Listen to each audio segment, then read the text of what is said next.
మార్పు సాధ్యం అని మన తెలంగాణ రాష్ట్రం దేశానికి మార్గదర్శనం చేసింది. ఈ బడ్జెట్లో హోంశాఖకు 11,907 కోట్ల రూపాయలు ప్రతిపాదిస్తున్నాము. ఆలయాల అభివృద్ధి, తెలంగాణ సాంస్కృతిక ఆధ్యాత్మిక వారసత్వాన్ని కాపాడేందుకు ప్రభుత్వం ప్రత్యేక చర్యలు తీసుకుంటుంది. రాష్ట్రంలో ఆధ్యాత్మిక పర్యాటక అభివృద్ధికి, భక్తులకు మెరుగైన సౌకర్యాలు కల్పించేందుకు భద్రాచలం, కాళేశ్వరం, వేములవాడ, ధర్మపురి వంటి దేవాలయ అభివృద్ధిపైన ప్రత్యేక దృష్టి సారించి తగు నిధులను కూడా మంజూరు చేస్తున్నాం. ప్రసిద్ధి చెందిన రాజన్న దేవాలయాన్ని పూర్తిస్థాయి ఆధ్యాత్మిక కేంద్రంగా అభివృద్ధి చేస్తున్నాం.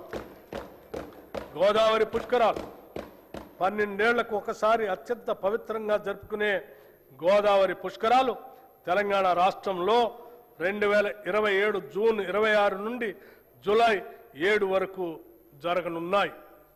ఈ పవిత్ర దినాల్లో సుమారు 8 కోట్ల మంది భక్తులు పుణ్యస్థానాలు ఆచరిస్తారని ప్రభుత్వం అంచనా వేస్తుంది.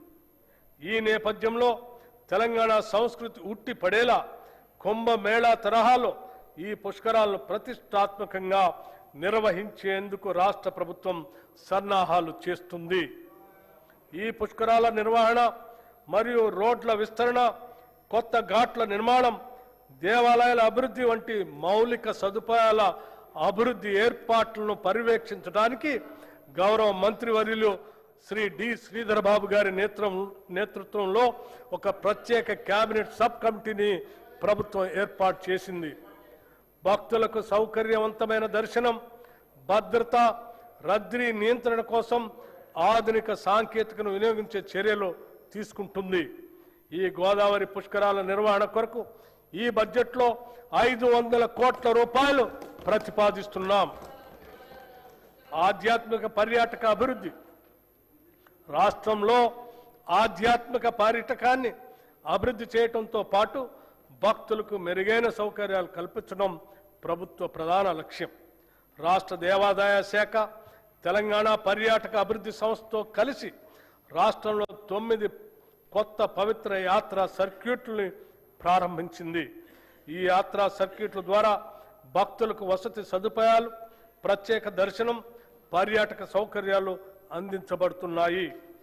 యువజన సర్వీసులు, క్రీడలు, టూరిజం, యువతే రాష్ట్ర భవిష్యత్తుకు మార్గనిర్దేశకులు.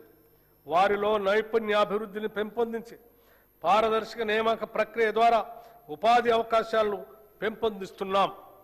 గత ఏడాది డిసెంబర్ 13, 2025న ఉప్పల్ రాజీవ్ గాంధీ అంతర్జాతీయ స్టేడియం ఒక అపూర్వ ఘట్టానికి వేదికైంది. ప్రపంచ ఫుట్బాల్ దిగ్గజం లియోనెల్ మెస్సీని మన హైదరాబాద్ గడ్డపైకి తీసుకురావటం మన ప్రభుత్వ దార్శనికతకు, క్రీడల పట్ల ఉన్న చిత్తశుద్ధికి నిదర్శనం. ఈ చారిత్రక ప్రదర్శన మ్యాచ్లో సాక్షాత్తు గౌరవ ముఖ్యమంత్రి శ్రీ రేవంత్ రెడ్డి గారు పాల్గొన్న తీరు రాష్ట్ర వ్యాప్తంగా లక్షలాది మంది యువతలో అపూర్వమైన క్రీడా స్ఫూర్తిని రగిలించింది. అట్టడుగు స్థాయి నుండి ప్రతిభను వెలికి తీయాలనే లక్ష్యంతో ఎంపిక చేసిన పేద మరియు ప్రతిభావంతులైన పిల్లల కోసం మెస్సీ బృందంతో ప్రత్యేక ఫుట్బాల్ క్లినిక్ ఏర్పాటు చేశాం. ప్రపంచ స్థాయి ఆటగాళ్ల చేతుల మీదుగా ఈ పిల్లలు శిక్షణ పొందటం రేపటి తెలంగాణ క్రీడా భవిష్యత్తుకు వేసిన బలమైన పునాది. రాష్ట్రాన్ని 2047 నాటికి దేశానికి స్పోర్ట్స్ క్యాపిటల్గా మార్చేందుకు ఈ ప్రభుత్వం ప్రణాళికలు రూపొందించింది. తెలంగాణ స్పోర్ట్స్ కాంక్లేవ్లో రాష్ట్ర నూతన క్రీడా విధానాన్ని మా ప్రభుత్వం ఆవిష్కరించింది. రాష్ట్రంలో క్రీడా రంగం అభివృద్ధి కోసం 9 కీలక ఎంఓయూలు చేసుకున్నాం. వివిధ క్రీడల్లో ప్రత్యేక శిక్షణతో పాటు క్రీడాకారులు మానసికంగా, శారీరకంగా దృఢంగా ఉండేందుకు వీలుగా చర్యలు చేపట్టాం. గురుకులాల్లోని విద్యార్థులకు జల్లెడ పట్టి ప్రతిభావంతులను ఎంపిక చేసి ప్రత్యేకంగా శిక్షణ అందించాలని మా ప్రభుత్వం నిర్ణయించింది. రాష్ట్ర యువత క్రీడా రంగంలో ప్రత్యేక నైపుణ్యాలను పెంపొందించుకోవటానికి వీలుగా యంగ్ ఇండియా ఫిజికల్ ఎడ్యుకేషన్ మరియు స్పోర్ట్స్ యూనివర్సిటీని ప్రారంభించాం. హైదరాబాద్ నగరంలోని గచ్చిబౌలి జిఎంసి బాలయోగి హాకీ మైదానంలో ప్రతిష్టాత్మక మహిళల హాకీ వరల్డ్ కప్ క్వాలిఫైయర్స్ కు ఆతిథ్యం ఇవ్వటం తెలంగాణ రాష్ట్రానికి దక్కిన అరుదైన గౌరవం. 8 దేశాలకు చెందిన క్రీడాకారులు పాల్గొన్న ఈ అంతర్జాతీయ టోర్నమెంట్ కోసం తెలంగాణ ప్రభుత్వం స్టేడియాన్ని అంతర్జాతీయ ప్రమాణాలకు అనుగుణంగా మరింత తీర్చిదిద్ది విజయవంతంగా నిర్వహించింది. భారత మహిళలు హాకీ టీం ప్రపంచ కప్కి అర్హత సాధించింది. నూతన క్రీడా విధానం చిన్న వయసులోనే అట్టడుగు స్థాయి నుండి ప్రతిభావంతులను గుర్తించి వారిని ఉన్నతంగా తీర్చిదిద్దే లక్ష్యంగా పనిచేస్తుంది. ఇందులో భాగంగా గత 2 ఏళ్లుగా పారా స్పోర్ట్స్తో సహా 40 క్రీడా విభాగాల్లో సీఎం కప్ టోర్నమెంట్లు ప్రవేశపెట్టడం జరిగింది. విజేతలకు నగదు బహుమతులు ప్రదానం చేస్తున్నాం. అలాగే విశేష ప్రతిభ కనబరిచిన పిల్లలను గుర్తించి వారికి ఉన్నత స్థాయి శిక్షణను అందిస్తున్నాం.